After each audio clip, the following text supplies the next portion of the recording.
Righto. Good afternoon, everyone, and welcome to today's July scheduled meeting of Swan Hill Rural City Council. Who can believe that it's already July? Welcome to everybody joining us in the gallery today and everybody that's joining us on the live stream as well. Swan Hill Rural City Council acknowledges the traditional custodians of the land on which we meet and pays its respects to their elders past and present. Councillor Englefield, could you please read the opening declaration? We, the councillors of the Swan Hill Rural City Council, declare that we will undertake the duties of the office of councillor in the best interests of our community and faithfully and impartially carry out the functions, powers, authorities and discretions vested in us to the best of our skill and judgment. Thank you, Councillor Englefield. Please be seated.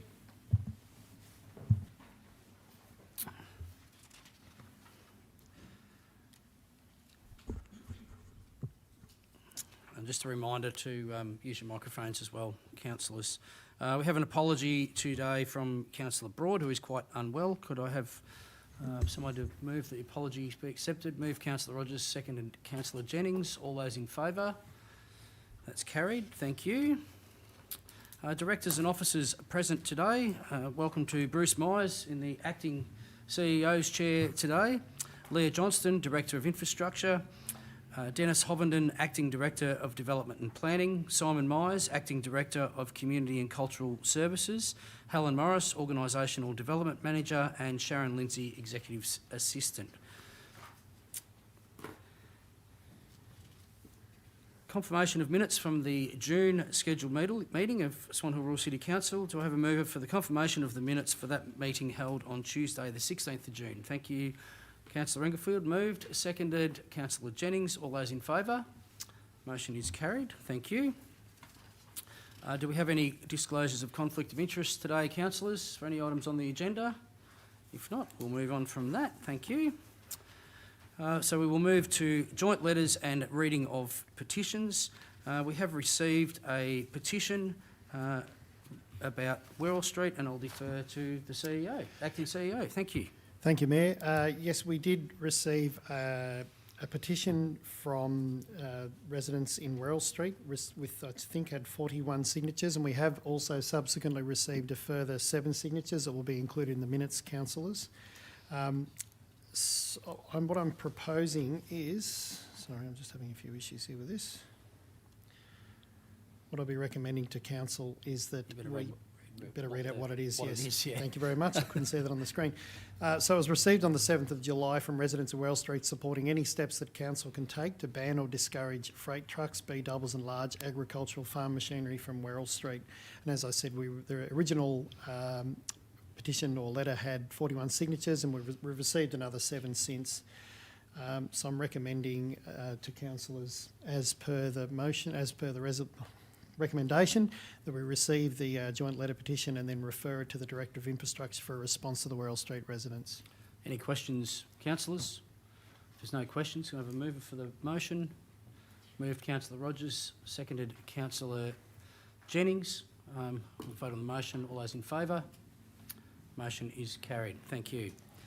We also received a petition in regards to the VMFRP projects in Nyah and Vinifera Forest.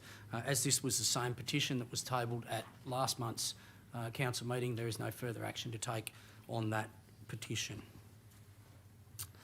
Could I have a motion that Councillor Thornton? Just querying the total number of signatories on the no VMFRP petition, given that it was added to from the last. I'm not sure how many signatures are on it. Yeah, so the same petition was presented with an additional 177 signatures. Thank you. Could I have a motion that standard orders be suspended for public question time and open forum? Moved Councillor Rogers, seconded Councillor Englefield. All those in favour? That is carried. Thank you. We have one public question that has been received, and I'll read it out and then I will defer to the Acting CEO for a response. Public question from Mark Henshaw, which reads, has Council received a response from the Department of Energy, Environment and Climate Action, DECA, Lower Murray Water, last meeting's notice of motion regarding public open meeting regarding VMFRP? If not, what other steps are available to council to support the Naya Vinifera community against this project being pushed onto us by Spring Street? Bruce. Thank you, Mayor. As per the council resolution from the June council meeting, council did write to the Department of Energy, Environment and Climate Action, DECA, and they have subsequently advised council that they're willing to participate in a targeted community roundtable consultation process. However, this proposed consultation regarding the Naya VMFRP project is currently on hold pending the outcome of the legal proceedings being considered by the Supreme Court. So that's where we stand at the moment with that one, Mr Mayor. Thank you, Mr Myers. We have two requests for open forum today. Just in regards to this, you'll be invited to come forward. I think, Helen, is there a microphone near you? Thank you. There's a microphone. When I call you forward to speak, you have 3 minutes to speak and to address council in relation to the topic you wish to present on, at which point I will call time and that will be the end of your presentation. Councillors may wish to ask questions for clarification purposes only, but not questions to continue any discussion or have any debate. So I will call forward Damien Cook, who presents as the Director of the Wetland Revival Trust, who'd like to address council. Welcome, Damien. Thanks very much. So yeah, I'm Damien, and I'm the Director and Chief Restoration Ecologist of the Wetland Revival Trust, and I've been restoring wetlands and floodplains for 40 years. And I've come to speak to council today about the VMFRP project and explain to you why it's actually not a restoration project. So VMFRP stands for Victorian Murray River Floodplain Restoration Project, and it's actually not about restoration at all, and I'll explain why. So the Wetland Revival Trust, we've got a 200 hectare property in the neighbouring Gannawarra Shire, which was a dairy farm, which we've restored back to wetlands. And we now have 50 threatened species of plants and animals, including nationally endangered growling grass frogs and Australasian bittern. And we've restored that farm on a budget of about $250,000.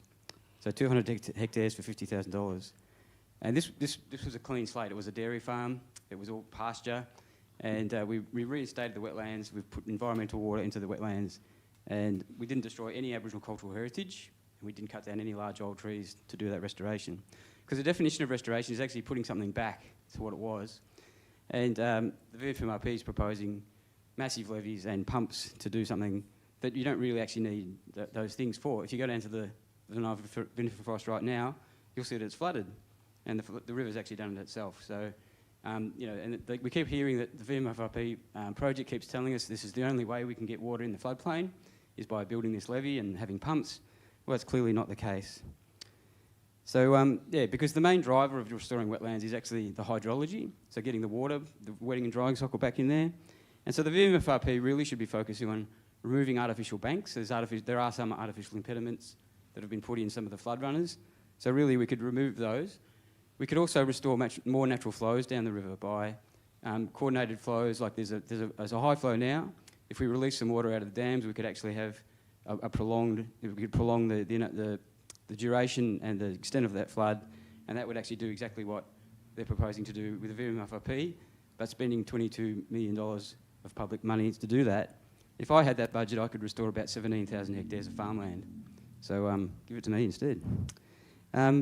Recently there was a letter sent on behalf of the Naya and Crawley communities to the Commonwealth Environmental Waterholder, Victorian Environmental Waterholder and GMW about achieving more natural flows, and I think the council could possibly consider supporting that letter.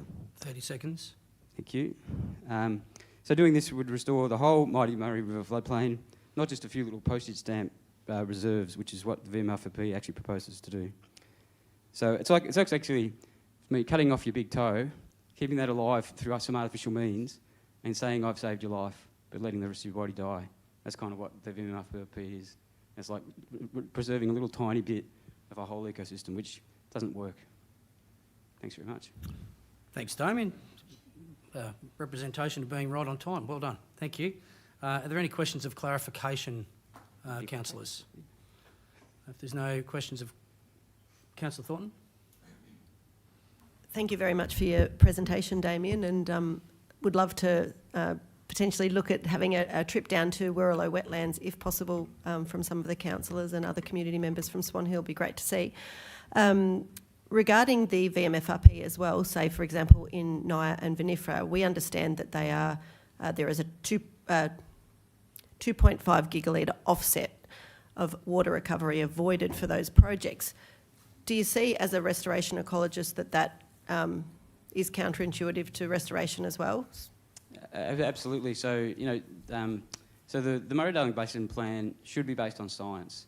And so actual scientists did research and found that they said that we needed to recover 7,000 gigalitres of water to stop the Murray River going belly up. So, it's our food bowl. It's the lifeblood of our whole nation. If we let the Murray River and its floodplain die, then we won't be doing any agriculture. We won't be doing any. It's basically it's so imperative we don't let that whole ecosystem collapse. And it's become a political football. And now we've got these projects where we're saying, oh, we're going to save I'm just water. going to pull you up, Damien. Can you just answer the question in regards to the? Well, I am answering the question. No, can you please answer the question? Yeah. Rather than make a political speech around the project, can you answer the question in regards to the 2.5 gigalitres that was questioned, or the 2.2 gigalitres that was questioned? If you listen Please. to me, it's actually relevant, because what I'm saying is that we need to actually recover all of that, and so that it's fake accounting basically. That if we say that we're going to do these projects and save water, it's actually not. It's not restoration. It's basically dodgy accounting. Sorry, if that makes sense. Okay, thank you. Are there other questions of clarification? Otherwise, thank you. Thanks, Damien. Thanks for your presentation today. No worries. Thanks for listening. Thank you. Next up, we have a request from Narelle Gregory. If Narelle would like to come forward to speak to council regarding the VMFRP project also. Same rules apply. I'll give you a warning at 2.5 minutes. Narelle, thank you. Thank you, Mayor and Councillors, for the opportunity to speak today at today's open forum. I'm a private person and standing here today is not easy for me. However, I felt compelled to attend after listening to last month's council meeting. I was deeply disappointed and offended to hear a councillor state that if the community is unaware of the VMFRP project in Naya Vinifera, it is due to a lack of interest rather than a lack of information. With respect, that is completely false. The community is interested by trying to uncover real substance beyond the glossy marketing brochures is exhausting. It's time-consuming, deeply frustrating. I've been shuffled from one government department to another, caught in a loop of bureaucratic finger-pointing, starting with council office. Yet no one can answer the single fundamental question I've been asking for months. How will the community and the forest animals access the river once these massive levee banks and containment banks are built? These structures will stand metres high, made of concrete and lined with foreign soil and heavy stone. They are designed to double as roads and walkways, effectively cutting off natural access. This matters intensely. I'm a private person, as I said, so for me to come here today and tell you that, I, like so many other people, are dealing with mental health issues, each in their own separate ways. The forests are a critical part of my ongoing therapy. I am out there kayaking on the river at least 3 days a week. On the alternative days, I walk my dogs through the forest. I see this ecosystem from every angle, every week. It is not dying, it's thriving. Right now, natural floodlands are occurring, water's spilling beautifully through the natural spillways, exactly as nature intended. In fact, on Saturday morning, I was kayaking directly in the forest, not on the main river jail, in the forest, 100 metres from the gates. I have the video footage right here on my device if any councillor is interested in viewing it. But better yet, I would like to invite you all, Mayor, councillors, down to the Naya Vinifera Forest and see it for yourselves. Come and see the powerful natural flooding that is occurring right now. The very same water that is currently knocking down the horrible star pickets and plastic bunting flags put up for this project. Nature is showing us what it wants. Please do not mistake our frustration for lack of interest. We care deeply. We deserve transparent, honest answers about our public land and our forest and our river, not corporate brochures. I ask 30 the seconds. council to step up, help us and get these answers and look at the health of the Naya Vinifera Forest and the river through the eyes of the locals who actually live in it. I say this with the utmost respect, but please remember, you are all voted in by the people to stand up for the people. Thank you for listening to me. Thank you, Narelle. And for somebody that's very nervous, you did very well. So congratulations, well done. Very Thank you. passionate. I don't come out, as I said, I'm private. I deal with mental health issues like a lot of people, but this is in my soul. That river, I'm there nearly every day. Like I said, I was on the river Friday, not kind of on the river, in the forest, through those trees, along the track. It's flooding naturally like it should be. To see these big constructions that are going in, and that's why I say to you, not being smart here. I'm coming here as a community member. Please come down and have a look. When you actually see these pickets, and All right, I'm stuff, just gonna pull you up. You've had your time. Yeah. Um, Well, Council, I'm just inviting you like I thank did, you. but if you don't want Thank to you. go down, I've also got pictures that I've got edits from the Barron Barrel that has put 2 pages in of it's come down to camp and see, and Guardian won't even cover us at all. So that's why I'm saying, please help us as a council. Please Councillor help Thornton, you have a question, clarification? Thank you. So if the councillors were to have a visit to the Vinifera Forest or the camp that you're talking about, how would that occur? And also how many people from the community have actually attended the camp, to your knowledge? Camp, I didn't even know about the camp until I was looking for answers. Started with council, Lower Murray Water, Murray Catchment, got none. It took me a couple of days to go down to this camp because did I have the time or did I want to do this? No, but this is in my soul. I got answers from there, and there's other ways of doing it. This is a community. It started as one lady in a car. Now there's tents. It's Camp City. The community comes down from all over the community, donates the food, the firewood. People come through and look through what's actually going. You know, yesterday we had Bob Brown down with us, down at camp, walking through, looking at the floods, actually done videos for his campaigns and that about the Naya Forest, how it's flooding beautifully. That's why I invite you all to come down. Come down and have a look at it. And, to that question, there's hundreds of community members that pop in. There's probably 30 that are based there all the time that come and go more on the weekends. Hundreds, as you see the signatures, hundreds of community meetings. It's a community gathering. And in 23 years from living here, moving up from Melbourne, it's the most community I've felt there. It's like-minded people. It's beautiful people. It's not just people like me. We've got doctors, we've got ecologists, we've got everyone. It's community. Everyone come down and see it. It's beautiful. Any other questions? Councillor Rogers? Probably one question, if you can answer it, Narelle. I was just wondering, the construction site has levee banks that go through the forest. Can you tell me what happens to the forest outside the area of the construction area? Does that stay as normal, or is it... It stays as normal, but from the research, I'm no expert here. I've done my own research because I can't find it anywhere.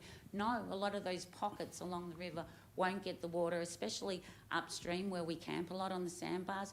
They're not going to get the water. This is only going to irrigate 60% of our forest out there. The other 40%, it's going to die. And that's where the community go to camp, where we all walk our dogs. Like I said, we're locked out at the moment. It should be open. It hasn't been worked on. As we know, it's stopped, but please open our gates. I go through them and kayak and walk because it's our forest, it's our land. Nothing's happening there except horrible buntings showing us what could be. There's so many down there in the community. I'm not a protester, but I'm telling you, if machines get to that gates, there's me and there's hundreds of us that are going to try and stop them from getting in. That's how much this means to community.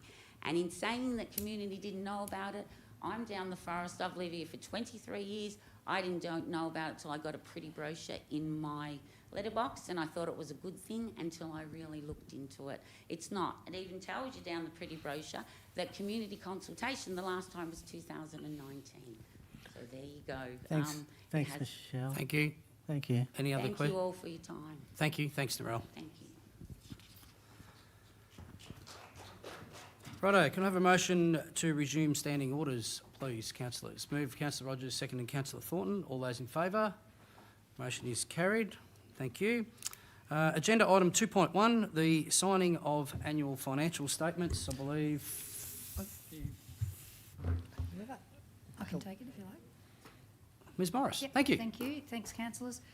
And Mayor, this is the signing of the annual financial statements that we do every single year. The annual statements comprise of the general purpose financial statements and the performance statements, which are prepared in accordance with the Act. They're reviewed then by the Audit and Risk Committee and the Auditor General's Office before they're then presented to the two nominated councillors to sign, and then that information can then be issued into the final annual report of council. So this report is just asking for council to elect two people to sign off on those reports. Thank you. Any questions, councillors? Formality. So the recommendation is to appoint two councillors. However, we'll need those councillors by name, I believe, Ms. Yes, Morris. That's please. correct? Yep. Yep. So could I have a motion, councillors? Councillor McPhee?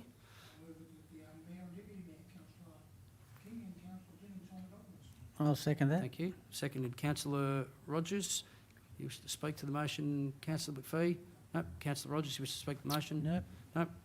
I'll put the motion. All those in favour? The motion is carried. Thank you. That covers what we need to cover. A bit late now, but I better make sure of that.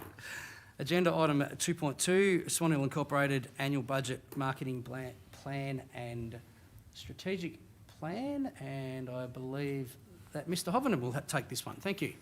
Thank you, Mayor, and good afternoon, Mayor and councillors.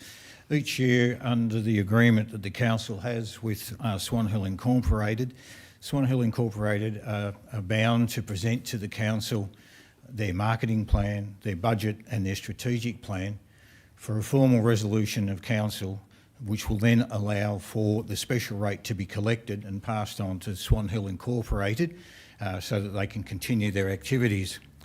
It's worth noting that since 2002, Swan Hill Incorporated has been in place, and to date, this is the only levy that is collected under these circumstances throughout the state of Victoria. Over the passage of time, Swan Hill Incorporated has developed and evolved into a very effective organisation and undertaking a range of activities and for the benefit of the designated area, which is Swan Hill and the Lake Boga region. The agreement that Swan Hill Inc has with council, you'll recall, has just recently been re-signed for a 10-year period after the council and Swan Hill Incorporated went through the necessary process to look at a 10-year extension, and that was granted. So this is an important part of Swan Hill Inc's work. They now have certainty, and they can now move to the documents that they have previously presented to council with respect to their annual budget, their strategic plan and their marketing plan. The agreement that the council has with Swan Hill Inc with respect to the budget calls upon Swan Hill Inc Incorporated to, in effect, have a balanced budget, income received collected by council versus expenses. However, in recent times and reported to council in previous years, Swan Hill Inc Incorporated has actually accumulated a surplus.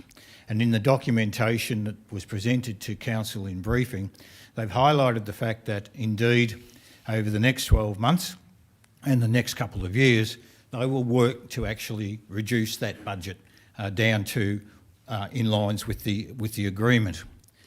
Their 26-27 budget, I think, is reflective of the activities that they have undertaken in the past and will continue to do. There's certainly an emphasis in doing and exploring more social media, and if you are involved in media, you can see that Swan Hill Incorporated are very active in that space.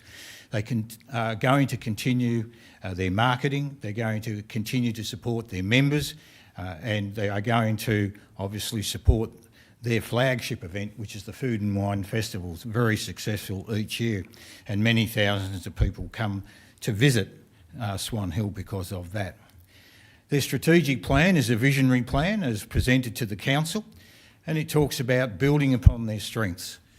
Swan Hill Inc know what their strengths are, but they're not resting on their laurels. They are intending to build upon that momentum and do more with the levy that is collected over the passage of the next 12 months and beyond. Their marketing strategy reflects a strong knowledge of their product, and they're again concentrating on some really key strengths in golf, aquatics, food and drink, heritage and culture and natural landscapes. Importantly, they've identified that there is opportunity for them to grow in recreation, ecotourism, working with our First Nations community, developing a night economy and looking at wellness and health. The partnership that Swan Hill Incorporated have with Council is a strong one. We work side by side with Swan Hill Incorporated on events and activities that provide mutual benefit, and in turn the community benefits from the work of Council and Swan Hill Inc. And in recent times, Swan Hill Inc has also taken the decision to expand their role, and they have been reaching out and working alongside the Robinvale Euston Business Association as another example of a proactive organisation. So, Swan Hill Inc, having satisfied the Council's requirement that they present their annual budget, their strategic plan and their destination marketing strategy, have these documents before the Council today. There's a recommendation that the Council, having considered the documents, in fact adopt the documents that have been presented, and in doing that the Council will then start to allow the flow of the rate that is collected to Swan Hill Inc, and they can continue the work that they have been doing. Mr Mayor, the recommendation is the adoption of the documentation presented on the behalf of Swan Hill Incorporated.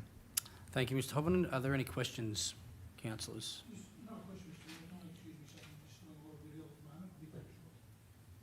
Can we just note that?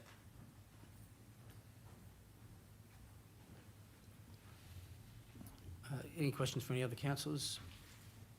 If not, could I have a motion? Councillor Jennings. Thanks, Mr Mayor. As per the recommendation. Thank you. Do I have a seconder for that motion? Councillor Rogers. Wish to speak for the motion, Councillor Jennings? I do, Mr Mayor, yes. Thank So, as most people are aware, I've got a strong interest in Swan Hill Inc, having been involved in it for a long period of time in my retail life. And I'm really pleased to see the reports, the documentation and the plans that Swan Hill Inc have put forward to us for what they're proposing to do over the next 12 months and further on. So those reports highlight the importance of marketing and promoting our region, and I'm probably going to duplicate a little bit of what Mr Hovenden said, but I'd made these notes prior to hearing what he had to say. Out of the Murray River tourism documents of 2024, the information that I picked up was that there was 354,000 overnight stays come to our region in the 2024 period. There was an additional 357,000 day trips and 7,000 international visitors, for a total of 718,000 visitors, which I think is a pretty fair number in anyone's reckoning. The spend from those visitations was $185 million, which accounts for about 35% of all spending in our region, and it equates to $258 per head, of which $500 per head was for overnight people, and $170 on average for day spend. So it's easy to see that if we can attract those visitors to stay a night or extra nights, what the flow-on effect is to our region. The destination marketing strategy promotes the region as a whole, and running alongside that marketing strategy is the strategic plan. That, as Mr Hovenden said, identifies opportunities and threats. It identifies strengths and weaknesses and provides key initiatives and priority actions.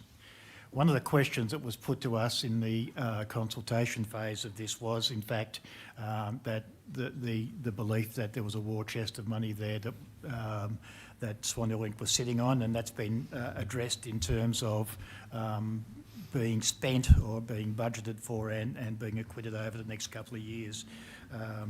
So that's a clear plan to return those funds over the life of this plan. Strategic plan also talks to the structure of Swan Hill Incorporated, with committees being marketing, traders, business support and the food and wine committees reporting up to the board. So it's not just all about tourism and visitation. There is that strong support to the traders and the business community of the region as well. The plan is a community-driven roadmap for the region's future. It outlines a clear path focusing on driving visitation, supporting local shopping and providing meaningful business support and advocacy. I commend the board and the subcommittees that voluntarily dedicate their time and skills and truly believe the municipality is in good hands under the stewardship of Swan Hill Incorporated, and I commend the recommendation to other councillors. Thank you, Councillor Jennings. Councillor Rogers, do you wish to speak to the motion? Yes, I probably can't say much more than Councillor Jennings has covered off. He's done a great job of that. I would like to say that I've got great expectations of Swan Hill Inc. They're doing a great job as it is, and I think we can do a lot better.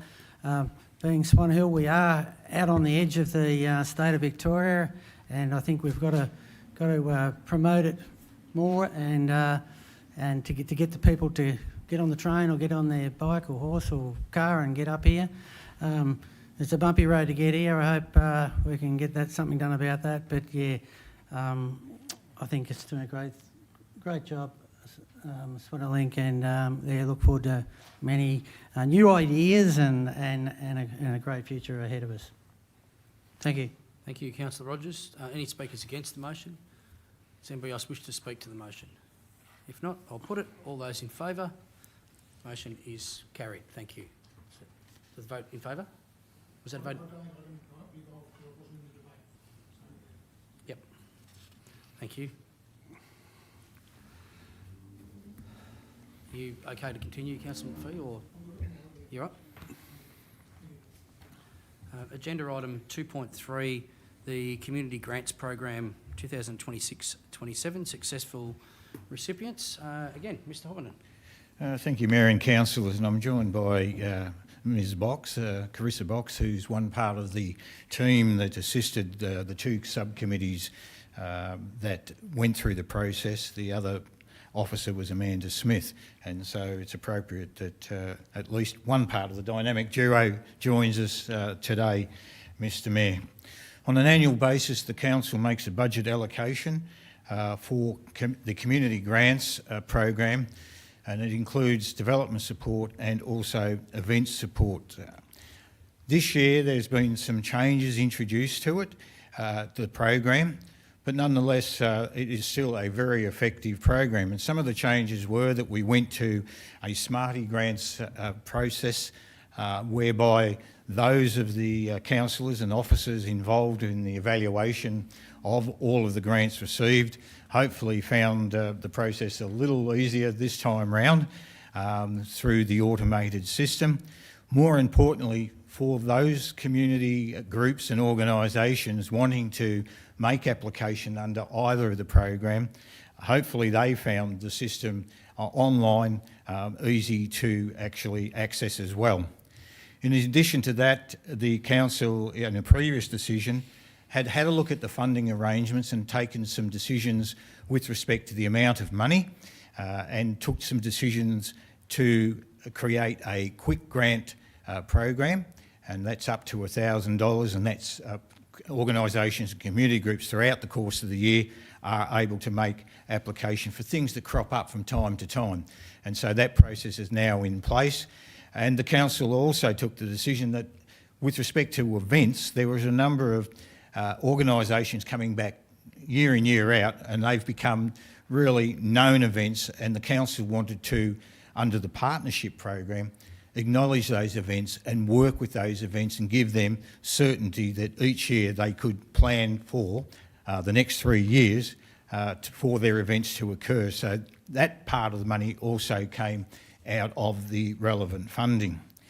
With respect to the development support grant, organisations, community groups were eligible up to $5,000, and there's a variety of things that the groups could apply for: structural repairs, projects for high need groups, protection, conservation, restoration of heritage items. As I indicated, there was a panel consisting of the Mayor, Councillor Englefield, and a number of senior officers who worked alongside the officers who had evaluated those applications, and they worked through that process. Not surprisingly, we received a lot of applications for this particular category. There were 18. However, the numbers were down slightly from the previous funding round the previous funding round was 30. The suggestion is the introduction of the new funding streams may have had an impact, and some of those groups who would normally apply for a smaller grant may hold fire until this is determined and then approach the council for the quick grants program. Pleasingly, out of the applications we received, the 18 applications, 17 of the applications were considered eligible, and of those 17, 13 organisations have been recommended in the report for funding, and a total of $45,000 out of the $60,000 budget. Council has the preference now to keep that $15,000 in the budget, and from time to time the council will recall that organisations approach us for one-off grants for sudden emergency works, but that kind of a request would come to this council for a decision. It can't be made at officer level. The successful applicants will, alongside council's budget allocation, provide $65,000 in cash and in kind or sponsorship. So that is a win for the council and the community. Again, pleasingly, there was a wide cross-section of interest across the municipality from all of the various communities that we have. So that was quite successful. The unsuccessful applications, they will be advised in writing as to the reasons why, and also advised of the quick grant available program. With respect to the event support grant, $5,000, it was the maximum, and that could go to either cash contribution or sponsorship and logistical support, and $5,000 was the upper limit. Events needed to be new, bring strong and economic or social benefit to the region, promote growth and innovation, and or develop a new and innovative element to expand an existing event. The panel was, again, the Mayor, Councillor Broad, and a range of senior officers to work alongside the evaluating officers.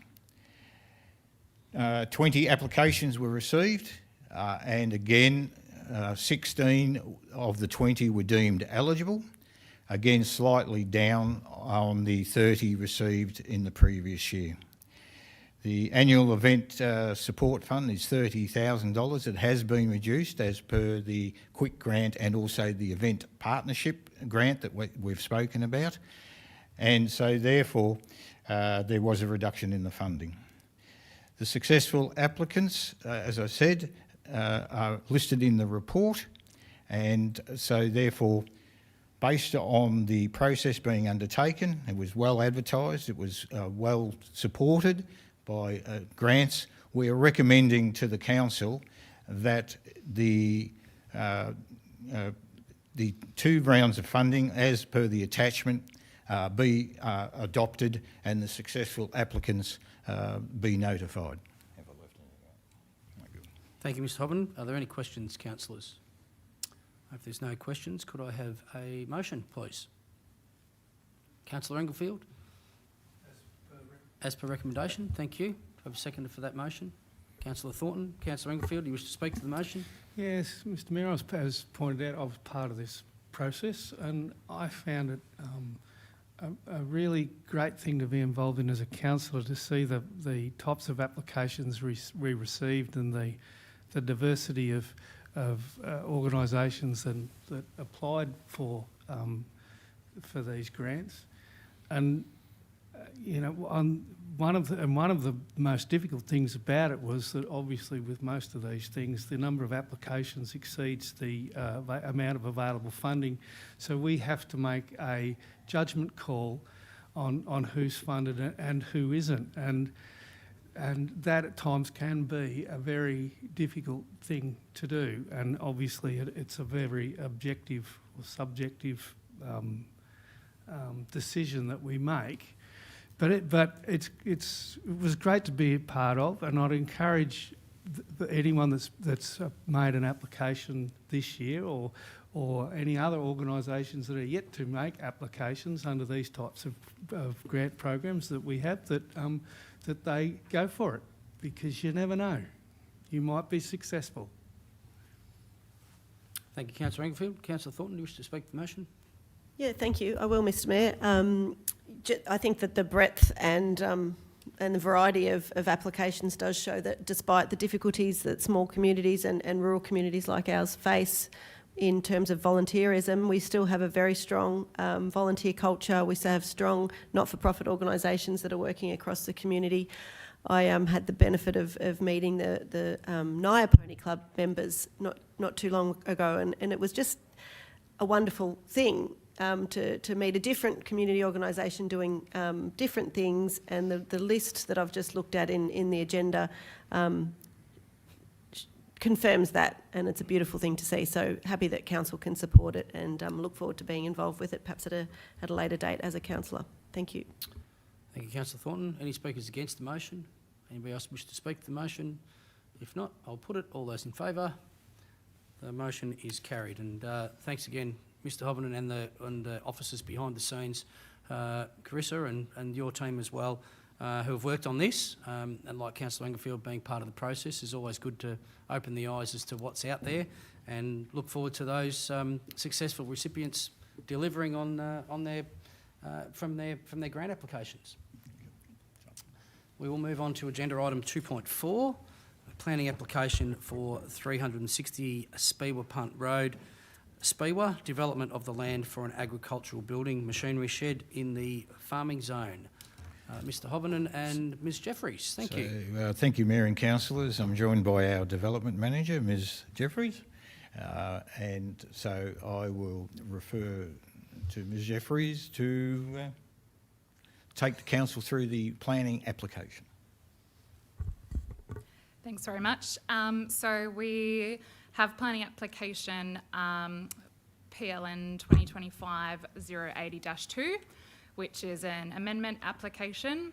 The address is at 360 Speewah Punt Road in Speewah, and the application is seeking to delete 2 conditions from the permit, which effectively require a 30-metre setback from a Goulburn Murray water channel.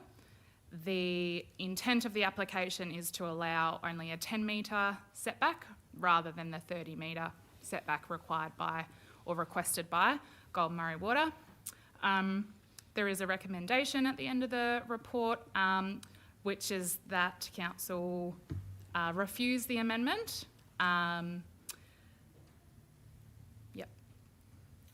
Righto, thank you. Sorry, that's Yeah, it from me. No, that's fine, and I understand that councillors have been briefed on this previously as well. However, if there are any questions that you would like to ask of Ms Jeffries, then please go ahead. Councillor Englefield and then Councillor McPhee.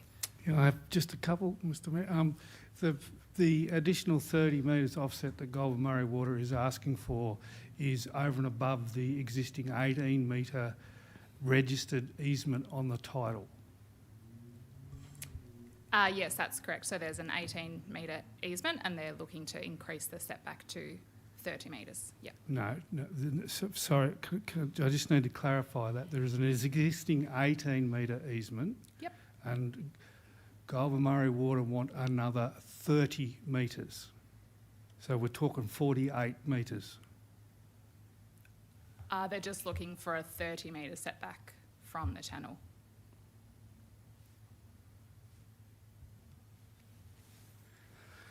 You know, I'll let that one go. Just a couple of other quick ones. That's In the Swan Hill planning scheme as it stands at the moment, are there any provisions to allow this offset, additional offset? So Goulburn Murray Water are not a determining referral application, a determining referral authority. So we do not have to impose the conditions that they have requested. So for clarification, there are no provisions within the planning scheme to justify necessarily or there's been no formal strategic work to demonstrate the need for a 30-metre offset.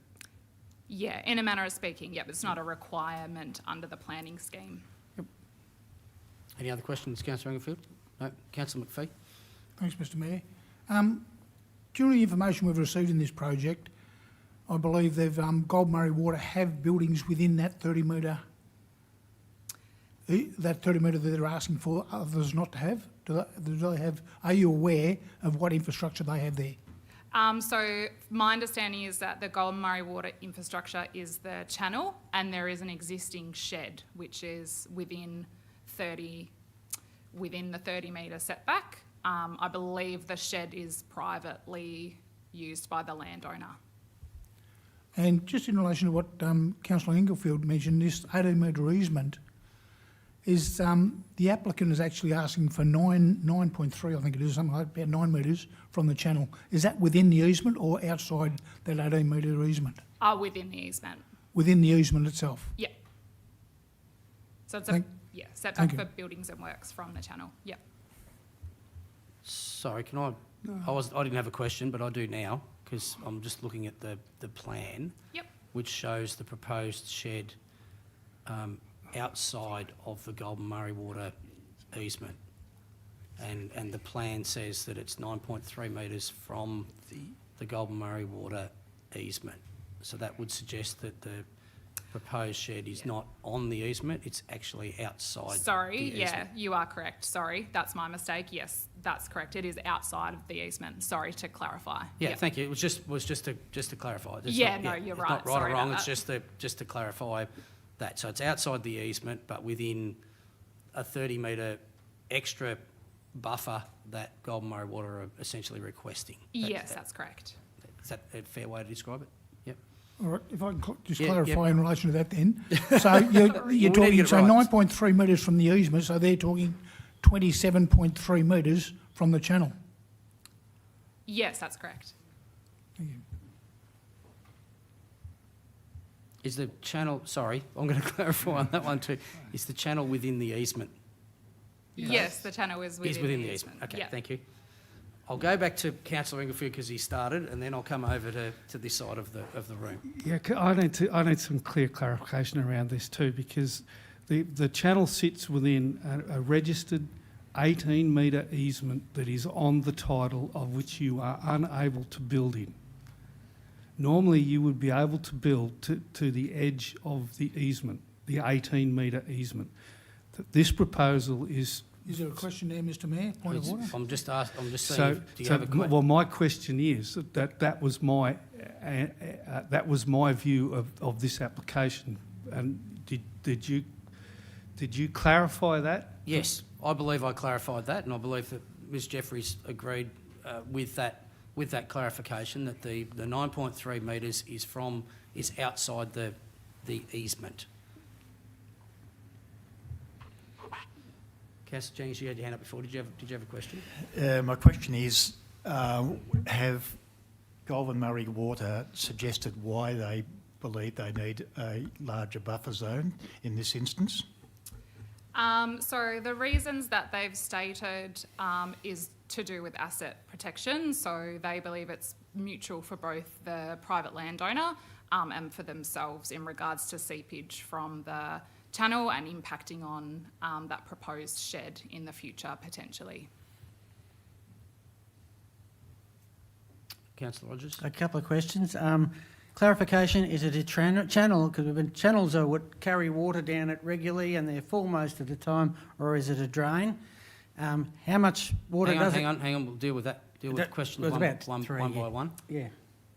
I believe Golden Murray Water are calling it a channel. Yet it's actually a drain. In fact, it's a drain. It doesn't carry water. Either way, they're seeking the 30 metre Yeah. setback from it. So I can get clarification on that for you, but for the purposes of this discussion, they are still seeking a 30 metre setback. Yeah, that wasn't my question. I understand that. But the clarification is in fact, it is not really a channel. It is a drain that doesn't carry water anymore because no one can afford water to put Point down of order, the Mr drain Mayor. out there. Councillor McPhee? Councillor Rogers is actually debating the issue. the answer was given, Gold Murray referred to it as a channel. As a channel. So we've got to take it as what Gold Yeah, Murray was saying. I'll accept that point of order. Do you have another question, Councillor Rogers? No, that'll do for now. Okay. Is there any other questions before I take a motion? Do I have a... Yeah, just one question. I just want to clarify. So the 9.3 metres, how far is the channel inside their 18-metre easement? From what the information I'm trying to gather now is you've got 18 metres, then you've got 9.3, so the building is, I'm saying, 27.3 metres away from the channel. Is that correct? That's my understanding, yes. As you can see, these are the only plans that we've been provided. They're not the clearest of plans, which has made it a bit hard to determine, but from what we've seen out on site, that's what we understand, yes. Thank you. Councillor Thornton, you have a question? So you have attended the site? Yes, we haven't been on the site, but we have done a roadside site inspection. Okay, so you haven't visualised whether it's a drain or a channel in terms of, or do you know what a channel looks like compared to a drain? No, not from a visual inspection. Understandable, thank you.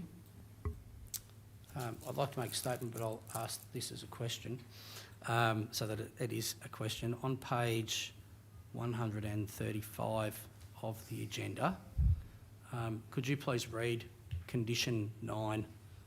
So I'm assuming that condition 9 is what sits on the current permit? That's correct, yes. Yep, so what does condition 9 say? No Please. buildings or works are to be constructed, carried out within 30 metres of the Golden Murray Tintinda drain. Yep. Okay, thank you.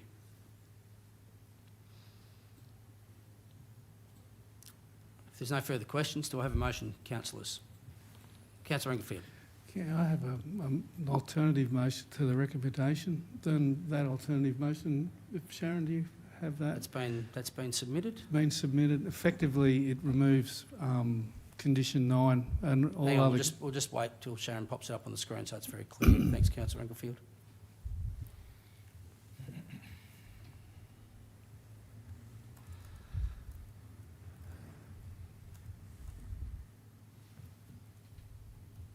Okay, you can speak to it now. Yeah, it's effectively condition 9 is deleted and conditions 10 becomes 9 and 11 becomes 10, so forth and so on, is the only change. Yep. Okay, so as it is, but with the removal of existing condition 9. Yep. Yep, thank you. Do I have a seconder for that motion? Seconded, Councillor Rogers. Councillor Englefield, do you wish to speak to your alternate motion? Thank you. Yeah, just to sort of give a bit of clarity to what's actually happening here. The Planning and Environment Act has 2 sections for referrals or notifications.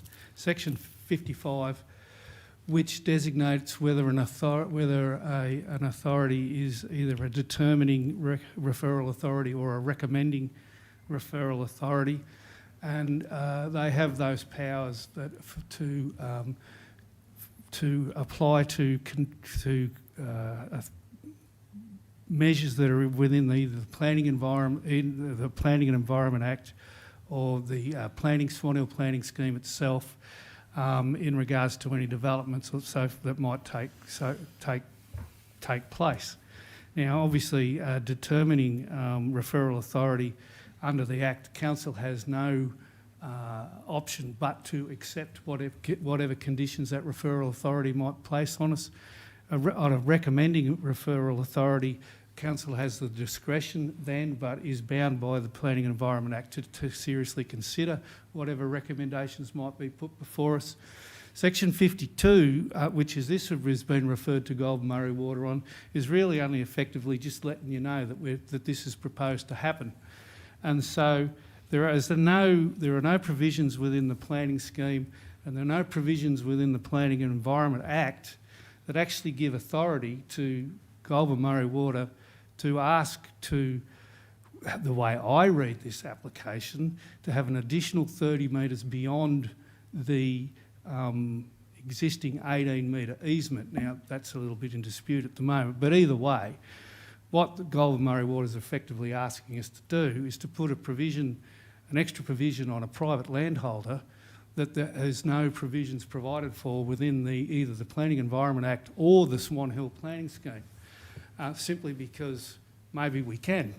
And I just don't accept that that's a reasonable proposal. If we're going to put provisions on landowners, there should be at least some strategic work and some justification behind imposing extra provisions on landowners, particularly when it entails enforcing them to not be able to use portions of their own private land. And so it's on those grounds that I don't believe that we have any authority, in fact, in law, to be able to, and nor should we, be imposing conditions on private landowners. Thank you, Councillor Englefield. Councillor Rogers, do you wish to speak to the motion? Yes, thanks, Mr Mayor. I think Goulburn Water are a responsible authority and I hold them in high regard. But I think they just might have got this wrong this time. I think so is the landowner out there and the farmer. He's got a right to be able to farm his farm and put his shed where he wants to. And putting it out in the middle of his paddock is going to wreck that paddock, and he's determined that's the most efficient use of his land and where he puts it. And he's got to have some rights and be allowed to carry on his business as he chooses. My own house is within 6 metres of the Goulburn Murray Channel, and I'm very experienced with the Goulburn Murray Channel and their drainage. And 6 metres is enough for an excavator to run through. I actually go blue in the face, ask him to come to do maintenance on the channel because they haven't got any money, or they don't seem to want to spend money on their channels anymore around here. So I see it being a reasonable request to put his shed where he wants to. I don't think Goulburn Murray have got that right this time, and I think we should be supporting our ratepayers. And otherwise you're going to shut a lot of land down. There's a lot of channels and drains through our municipality, and a lot of them aren't being used anymore. And it's quite likely that one day Goulburn Murray Water may say to this landholder, would you please look after our drain and channel, because we haven't got any money for the boxons and the birds and the rabbits that are growing out there anymore. So I would like to support the farmer on this and back Councillor Englefield said. He said it very well. Thank you. Thank you, Councillor Rogers. Any speakers against the Mr motion? Mayor, can I just have a question of clarification from Councillor Rogers? Just you're saying your house is within 6 metres of a channel. The channel easement, yes. What is that? Is that channel privately owned, or is that, what channel number is that? Goulburn Murray, it's a 70, What channel number is it? 79 channel.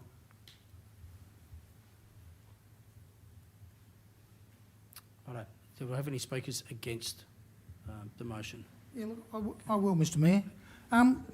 Look, with all due respect, I take on board what Councillor Englefield says, and I'm not aware that the channel that Councillor Rogers is mentioning is actually Goulburn Murray Water. That's the first time I've heard of it. Goulburn Murray has never mentioned it before. Councillor Rogers has never mentioned it before. Look, my concern with this whole process is I understand in relation to what the councillors are saying, and I'm very on the edge in relation to this. I was nearly going to accept it, but Goulburn Murray Water are the authority. As councillors ourselves, we know how hard it is to change a planning scheme. If they've wanted 30 metres, I'm sure they've been looking at that for a number of years to try and get it in planning schemes.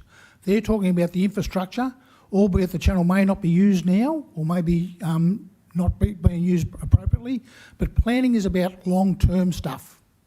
If that channel is going to be used in the future and it impacts, this building impacts their infrastructure or the private person's infrastructure with drainage from that channel or from the drainage from the building, we don't know what's going to happen to that. Where's that going to go? Is that going to impact the channel? Oh, look, I'm on the edge. Sitting on the side with this. This is where I'm not prepared to accept this relationship or this application. No other, in the time I've been on council, which is 18 odd years, I've never heard of another application that's when they've had a building permit come up for a shed, have this issue about not building within 30 metres. So I'm going to say no to this application or this recommendation on the grounds that we know how hard it is to get amendments to our planning scheme act. We want amendments put in our act. I'm sure Goulburn Murray Water will be looking at putting amendments into their acts across the state for this reason, to protect their infrastructure, to protect the private investors' infrastructure. they're the things we've got to be careful of. We want to do that in the future with our planning scheme. We should give the Gold Murray Water that opportunity as well. Thank you, Mr Mayor. Thank you, Councillor McPhee. Any other speakers in favour of the motion? Any other speakers against the motion? If there's no other speakers, I'll give Councillor Englefield the right of reply. Yeah, I actually agree on the one hand.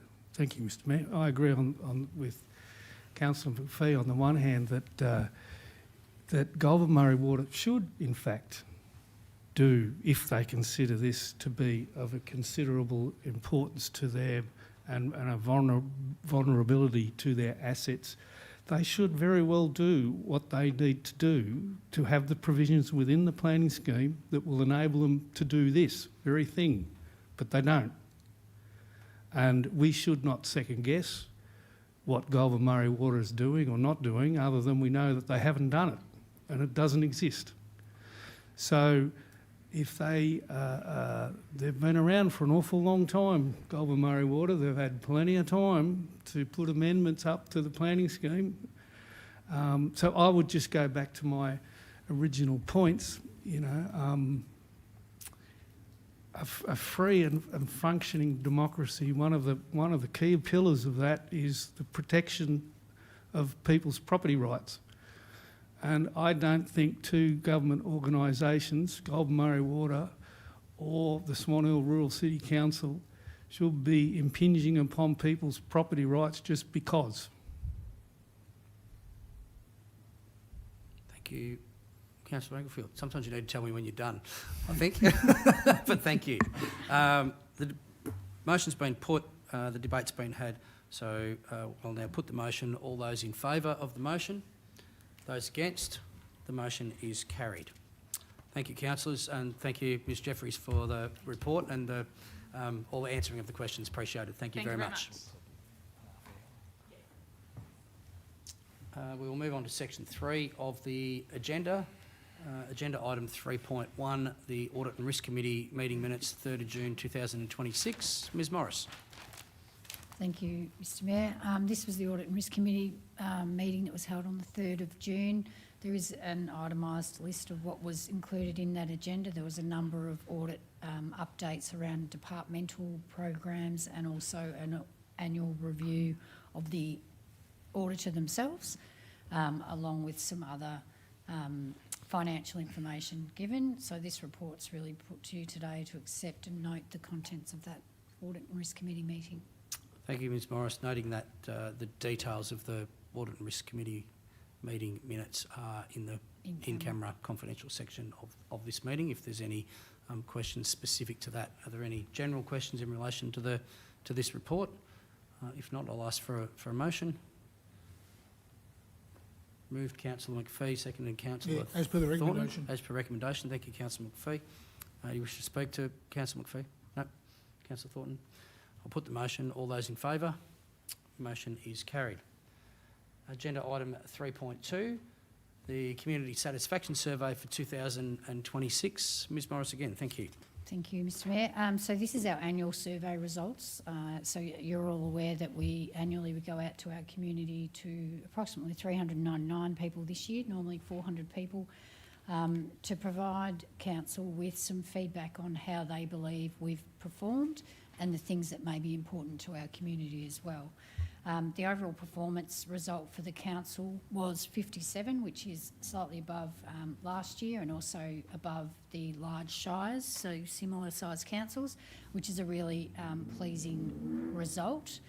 And then the actual survey itself is then broken down into more detail around some core indicators and also additional indicators that we've been assessed on. So the three top areas that have come back, which is similar to previous years, is waste continues to be rating really high. The appearance of public areas and the community events and cultural activities is also high.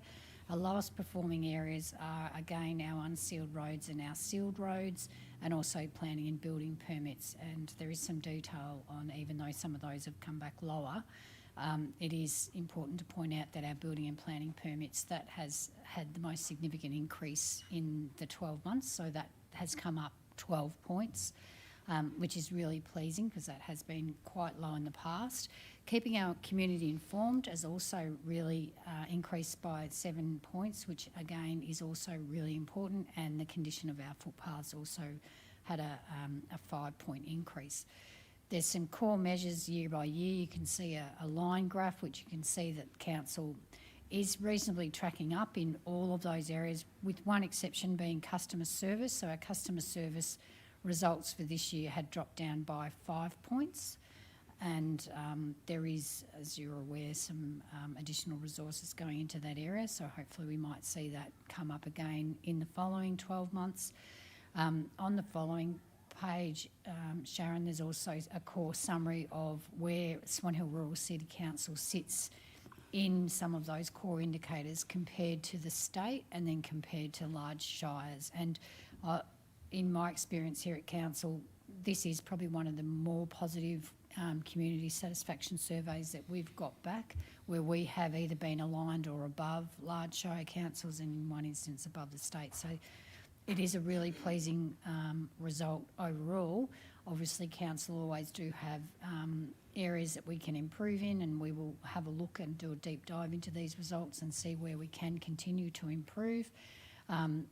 We also ask customers around how they like to be communicated with, which is something that we do look at in the future. So for future correspondence, we certainly take those results into consideration.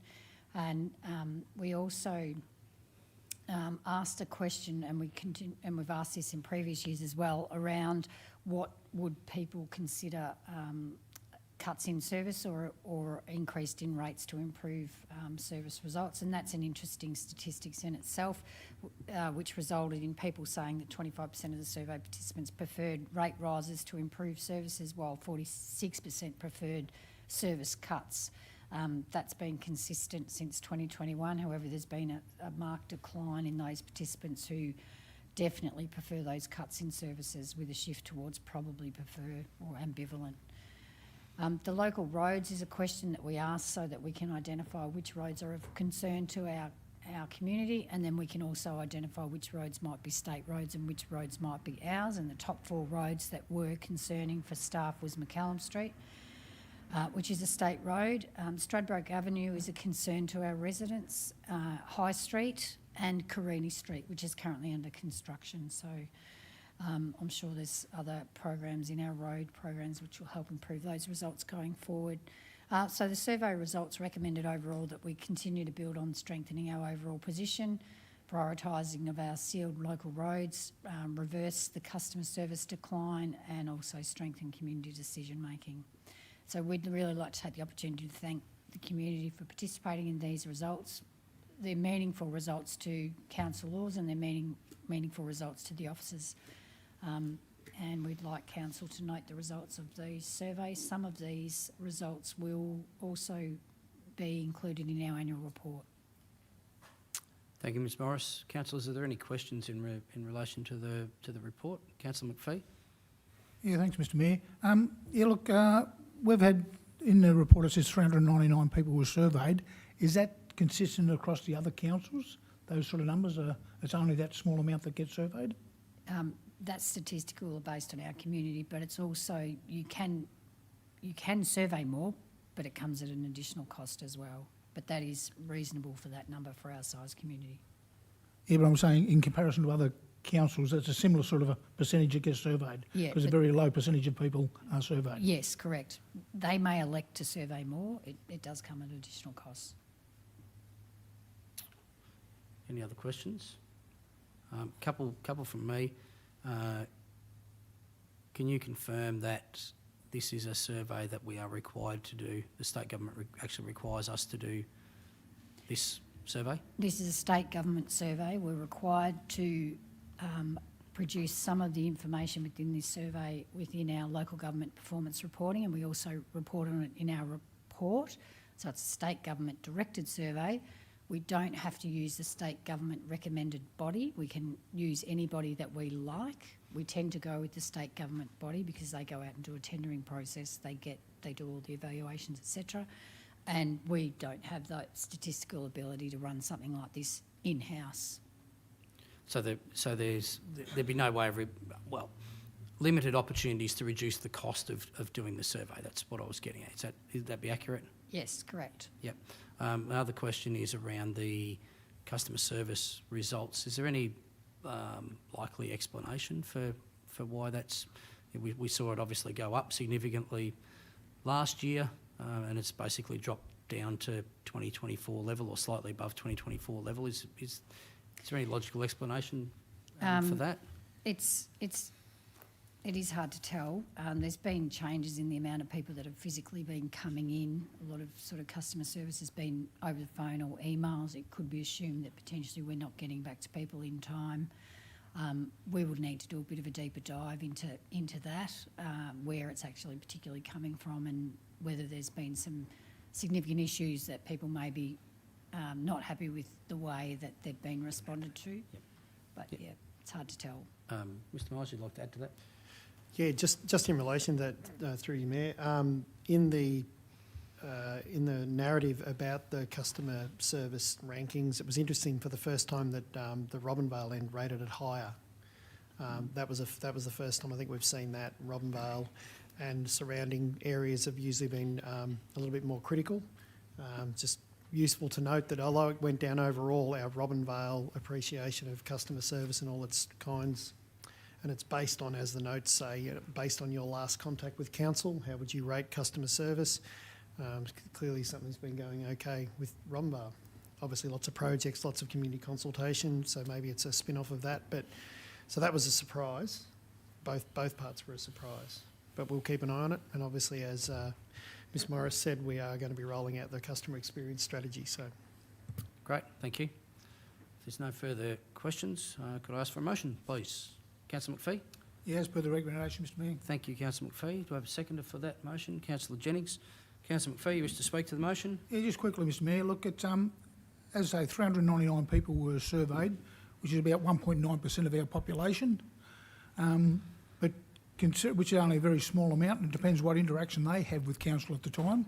So this survey will fluctuate a little bit up and down, but I find it interesting that we have improved and we are better than most large shires, and same as within their areas. So I think that's a good indication, even though it's only a very small percentage, that we are tracking better than other large shires, which I think is a good pat on the back to all the staff.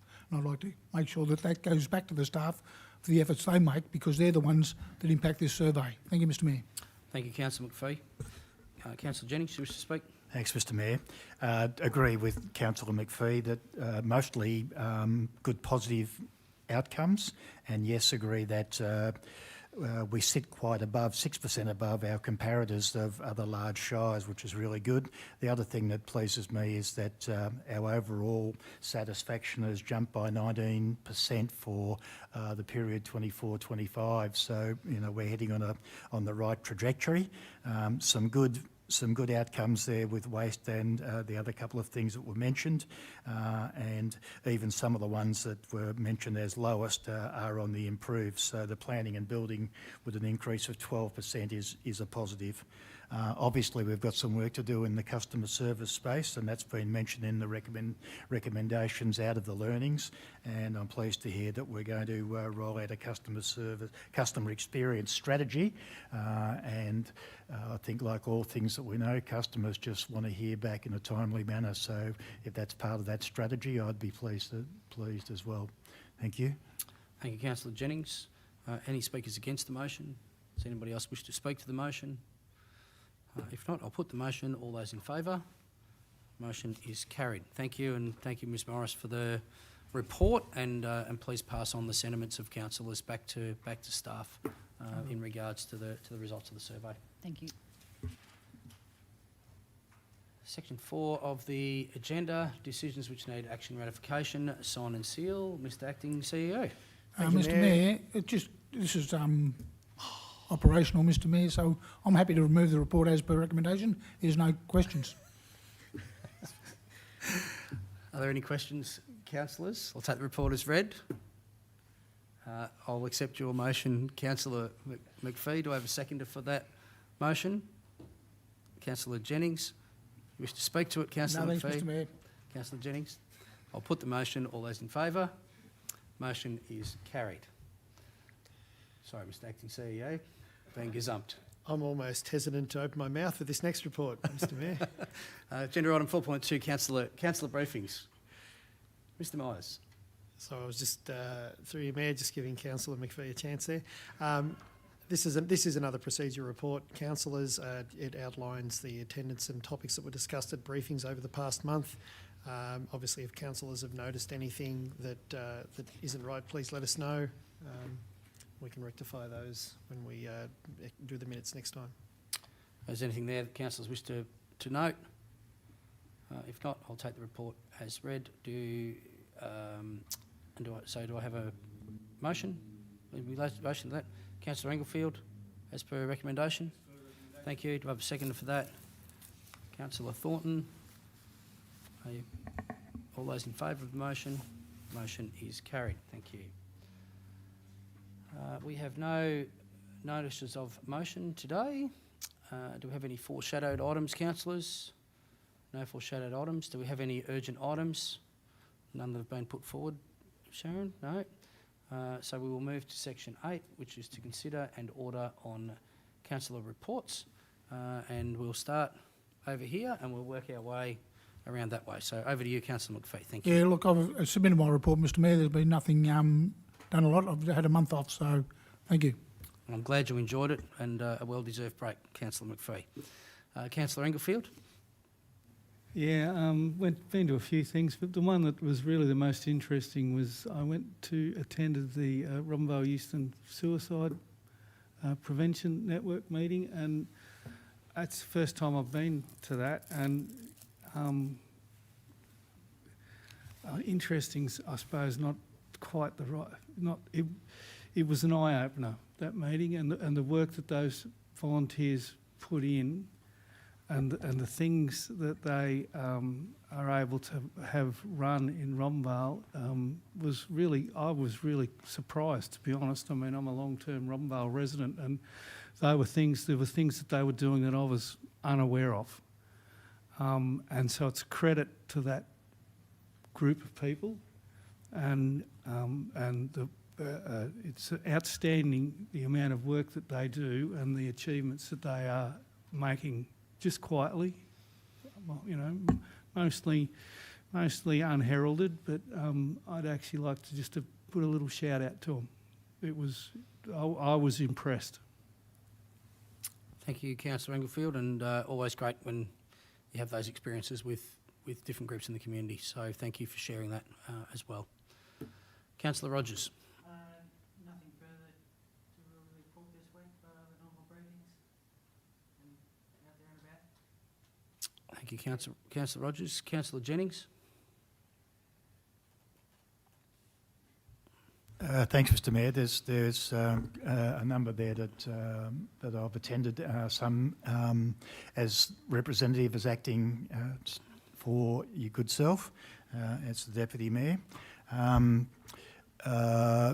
To note the ALGA conference that we both attended, and in due course we'll do a report to Council on that.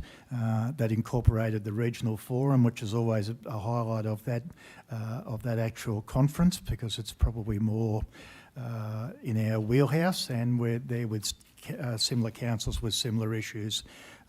Also had the opportunity to be at the General Assembly dinner on the Thursday night in the Australian War Memorial Anzac Hall, which had been officially opened the day before, and of which $500 million has been spent on that particular hall. So that was a highlight.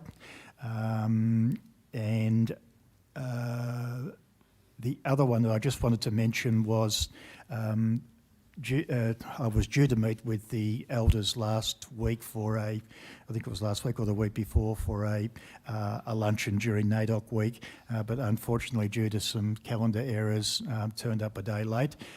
We have apologised to them in writing, but I just wanted to also say here that would love to attend, had intended to attend and turned up, but just on the wrong day. So sorry, elders. We'll do it next year. Thank you, Councillor Jennings. Councillor Thornton, your report, please. Thank you. Yep. I must admit I missed out the GEM celebration, which I was very happy to attend in my report, because I thought that it was the previous month, but it wasn't. That was a busy week, the week of our last scheduled meeting. So that was a wonderful event. It was so beautiful to see the settlement shining, and so much pride and emphasis on the GEM. Lots of visitors that came to the region, which was lovely. A couple of the highlights for me, I only was able to attend one NAIDOC event, which was the flag raising, the beginning of the week. And I do want to shout out to the Swan Hill NAIDOC committee, because they are a group of incredible young leaders volunteering to run an incredible week of events across Swan Hill that celebrate NAIDOC, which is huge in the First Nations calendar, and the history of culture, pride, resilience is incredible. So pay my respects to them. Finally, attended the River People's Forum in that same week on the Friday, which was also a whole weekend of events for people who are interested in healthy rivers across the Murray-Darling Basin, hosted by Swan Hill Sustainability Group and Friends of Nyah Vinifera Park. It was great to have representatives from 4 states across the basin attending and enjoying Swan Hill and the various venues around down near the settlement, be the Lower Murray Inn, the Experience Centre and the Gallery, which was wonderful. We did have some high calibre speakers, and including the South Australian Murray River Commissioner. So yeah, shout out to our local volunteers in those groups who put together an incredible event for the Swan Hill region and for the basin. Thank you. Thank you, Councillor Thornton. One's just popping up on the screen. Councillors have mentioned quite a few of the events already that have been attended, and yeah, noting that the report from the ALGA conference will come to the August meeting for council information. A couple of RCV meetings in there, including being part of the regional reference group with DTP. Myself and council officers and council CEO and directors met with representatives from V-Line as well in regards to the future of passenger services in Swan Hill, and we also were able to highlight a number of the pedestrian crossings in Swan Hill in particular that need some attention, or need actually be there in the first place, not just need attention. Also enjoyed a couple of weeks off. Thank you to Councillor Jennings and other councillors for stepping in and covering whilst I was away. Straight back into it, to the citizenship ceremonies. A great day last Thursday with, I think we finished up with 8 in Robinvale and 30 in Swan Hill. So it was a big day for citizenships last week. The advocacy and campaigning has certainly ramped up in the lead up to the November election. So we met with Murray Plains Nationals candidate Brett Hosking last week. The Northwest Nine, often referred to as a bit of a boy band, but that's actually the 9 Northwest councils, made a presentation just yesterday to Ricky Lee Tyrrell and One Nation strategists in relation to the Resource Ready strategy, and MRGC has been very active in the last few days regarding the Sustainable Communities Fund proposal that has come out from the Victorian State Government, and there will be some media releases coming out today and some requests for meetings in regards to that, to be able to put our case forward for a fairer distribution of the Sustainable Communities Fund, which is part of the $300 million from the federal government. So stay tuned for that one. So that's my report for the month as well. That concludes the ordinary business for the council meeting. So we will go into camera shortly. I do want to thank members of the gallery and also the members of the public watching on the live stream for your attendance today. We will come out of camera later on, but the only order of business after that will be to close the meeting. So I will thank you for your attendance today, and we look forward to seeing you at the August meeting in a month or so's time. If you can believe it's already heading that way in August. So with that, could I have a motion, councillors, to move to go into camera? Moved Councillor Rogers, seconded Councillor Englefield. All those in favour? Motion is carried.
Here we go. We're out. Thank you and welcome back. That concludes all business for the Swan Hill Rural City Council's July meeting. Again, thank you for your attendance, and I declare the meeting